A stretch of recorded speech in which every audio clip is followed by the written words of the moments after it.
Hi, comrades. Greetings from Brooklyn, New York. My name is Jamila Headley, and I'm the Managing Director of the Health Global Access Project. I know some of you quite well because HealthGap has had the privilege of working closely with TAC since our founding in 1999, and even more so over the past year. Because I've spent time with some of you, and I've worked from your office and marched with you on the streets of Durban, I know firsthand that there is no movement anywhere else in the world better equipped to lead the charge towards real health justice for all people living with HIV, not just in South Africa, but all around the world. You know that we need affordable medicines, functional clinics and hospitals, more healthcare workers, ambulances that show up, political leaders that answer to the people. But unfortunately, you also know that none of these changes will happen voluntarily.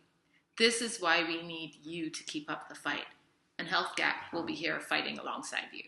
Hope you have a great Congress. Amandla.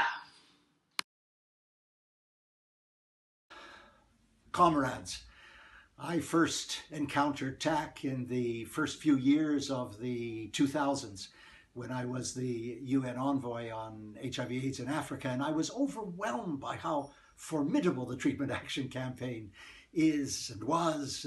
It was rooted in the grassroots of the communities right across South Africa, and it made such a tremendous contribution to the fight against the pandemic. Indeed, the Treatment Action Campaign emerged as the single most effective civil society representative on the entire African continent. When I would travel to other countries and speak to NGOs who wanted to be activists and advocates, they always wanted to mirror themselves on the Treatment Action Campaign.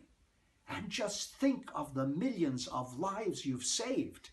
So as you sit in this Congress, be confident of the impact you've had and can yet have, because there are still 19 million people on this planet who don't have treatment, and the need for the Treatment Action Campaign to fight the virus, still taking a terrible toll in South Africa, is ever more necessary.